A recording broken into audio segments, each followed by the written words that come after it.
Hari keempat pasca gempa mengguncang Nusa Tenggara Timur, warga desa Tonggo Rambang memperbaiki rumah mereka yang rusak.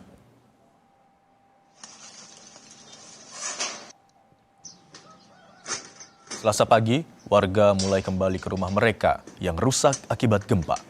Perbaikan pun dilakukan dengan alat seadanya. Sementara bangunan sekolah dasar yang ada di Kecamatan Aisesa rusak parah. Warga hingga kini masih bertahan di tenda pengungsian dan membutuhkan sejumlah bantuan, baik makanan dan obat-obatan.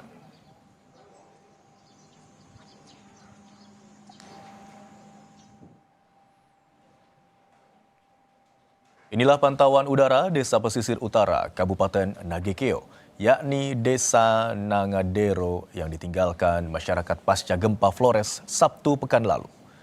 Warga terpaksa harus mengungsi ke tempat yang lebih aman.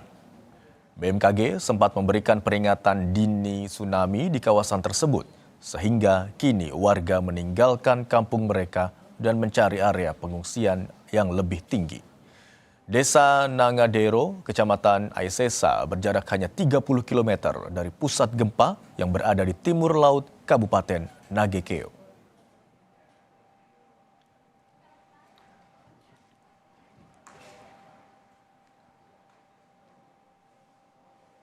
Kodam 14 Hasanuddin memberangkatkan 6 truk bantuan kemanusiaan bagi masyarakat Nusa Tenggara Timur yang terdampak bencana gempa bumi. Bantuan ini akan diberangkatkan menggunakan pesawat Hercules melalui Lanut Hasanuddin.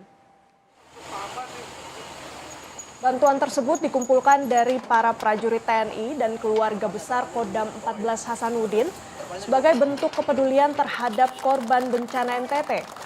Lebih dari 2.000 paket bantuan diberangkatkan menggunakan pesawat Hercules milik TNI AU dari Lanut Hasanuddin Makassar, Sulawesi Selatan. Bantuan yang dikumpulkan terdiri dari makanan siap saji, biskuit, susu, kebutuhan dasar, dan paket obat-obatan.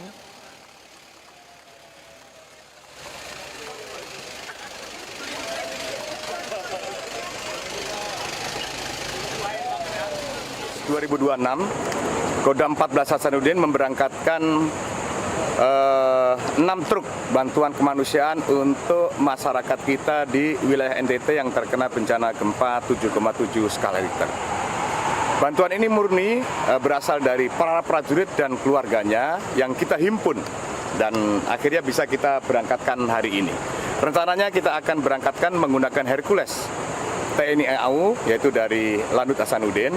Dan ini sudah kita koordinasikan dengan Pangkodam 2 dan pemerintah Provinsi Sulawesi Selatan. Lalu bagaimana kondisi terkini di Nagekeo, Nusa Tenggara Timur? Kita segera tanyakan kepada warga Kabupaten Nagekeo. Sudah bergabung bersama kami Bapak Yosep Uran di sana. Selamat siang, Pak Jo. Bagaimana Pak kondisi? Siang. Baik, bagaimana Pak kondisi warga di sana? Situasinya seperti apa saat ini, Pak?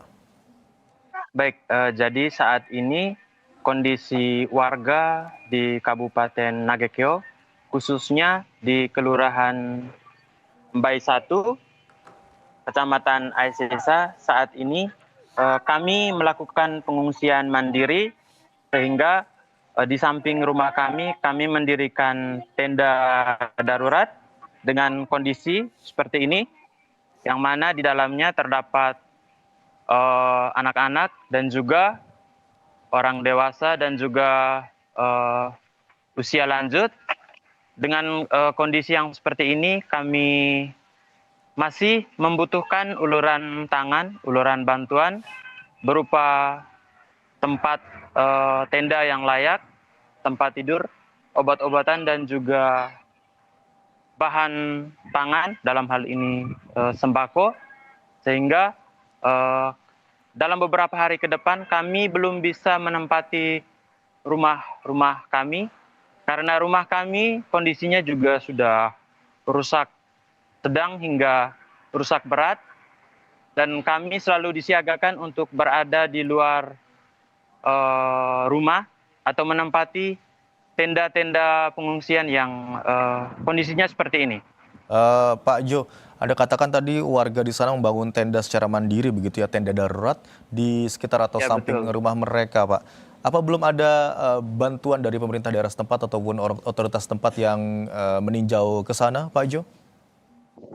Saat ini pemerintah daerah Kabupaten Nagekeo sudah melakukan kunjungan ke beberapa titik dan juga sudah memberikan bantuan sesuai dengan stok yang ada di gudang BPBD. Dalam hal ini berupa beras, telur, air mineral, dan bahan-bahan lain yang terdistribusi ke beberapa titik. Namun saat ini belum mencukupi pemenuhan kebutuhan Bapak Ibu pengungsi. Kita juga berada di luar ibu kota kabupaten. Dalam hal ini di desa-desa terdampak yang berada di pinggir pantai. Salah satunya yaitu desa Waikokak yang berada di pinggir pantai dan sangat dekat dengan titik gempa. Baik. Begitu juga dengan warga yang berada di Kelurahan Mbai 1, Kecamatan Aisisa, Kabupaten Nagekeo. Oke, bantuan sudah mulai terdistribusi namun masih belum cukup untuk memenuhi kebutuhan warga di sana ya Pak. Kendalanya apa Pak? Apakah ada akses yang terputus untuk menuju wilayah tempat Pak Jo dan warga lainnya saat ini di Kelurahan Mbai 1 atau seperti apa? Jadi untuk akses transportasinya pada hari pertama gempa memang kesulitan aksesnya karena ada beberapa titik longsor di Kabupaten Ende yang mana salah satu jalur pendistribusian itu melewati Kabupaten Sika dalam hal ini Kota Maumere. Sehingga dalam perjalanan menuju Nagekeo dan juga Kabupaten Manggarai dan juga Manggarai Barat dan Manggarai Timur itu mengalami kendala, namun saat ini sudah bisa diakses, bisa melalui Kabupaten Sika, Maumere, dan juga Kabupaten Manggarai Barat atau Labuan Bajo. Bisa melewati udara dan juga laut. Oke, Pak Jo, yang juga penting adalah terkait dengan pelayanan kesehatan di sana. Apakah tenaga medis juga disiagakan untuk warga yang informasinya juga sudah mengeluhkan beberapa penyakit di sana?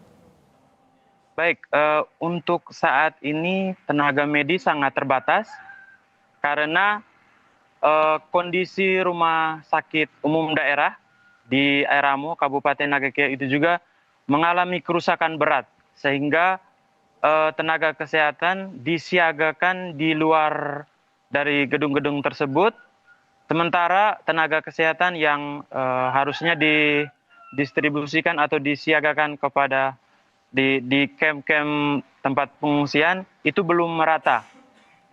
Untuk obat-obatan sendiri sampai saat ini belum terdistribusi juga secara merata karena di setiap tenda juga ada bayi, balita, batita dan juga orang lanjut usia yang tentu saja ketika berada di tempat pengungsian sementara kebutuhan mereka belum tentu tercukupi.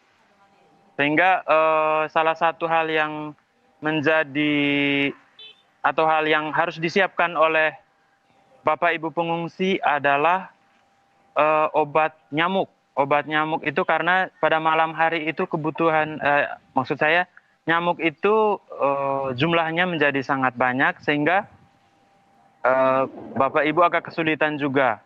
Tidak hanya obat nyamuk tetapi juga obat-obatan yang sesuai dengan kebutuhan usia anak-anak dan juga lanjut usia serta vitamin karena setiap malam juga kami tidur beralaskan terpal dengan lantai sudah 3 malam lebih. Ini juga sangat berpengaruh sekali terhadap kondisi kesehatan kami semua. Rata-rata dari Bapak Ibu pengungsi di setiap tenda pengungsian itu masih beralaskan terpal seadanya. Baik, selain bahan makanan, ternyata juga obat-obatan dan juga alas tidur sangat dibutuhkan bagi warga yang mengungsi di sana ya Pak ya.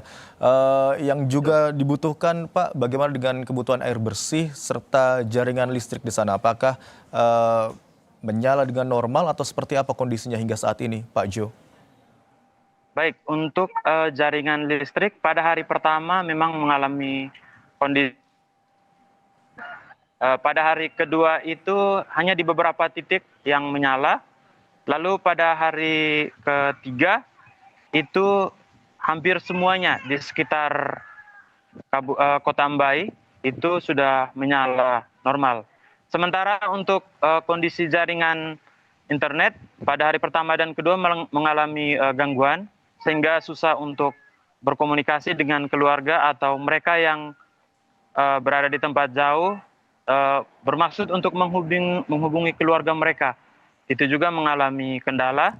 Namun sampai saat ini masih bisa diakses. Hanya di beberapa titik pengungsian, terutama di desa-desa yang pelosok, masih sangat membutuhkan bantuan jaringan internet.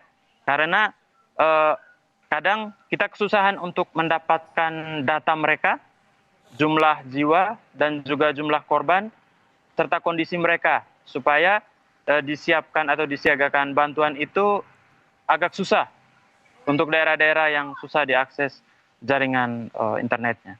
Baik Pak Jo, tentu saja kita turut prihatin dengan apa bencana yang menimpa warga di sana, terutama Kelurahan Bai 1. Semoga juga dengan adanya informasi langsung yang Bapak sampaikan saat ini tersampaikan dan juga dilihat oleh pihak terkait dan otoritas terkait. Terima kasih atas informasi yang Anda sampaikan, Yosep Uran, warga Nagekeo, Nusa Tenggara Timur. Terima kasih. Usai jeda, Saudara, Kompas Siang masih akan kembali dengan informasi hari keempat pasca gempa mengguncang Nusa Tenggara Timur. Warga desa Tonggu Rambang memperbaiki rumah mereka yang rusak.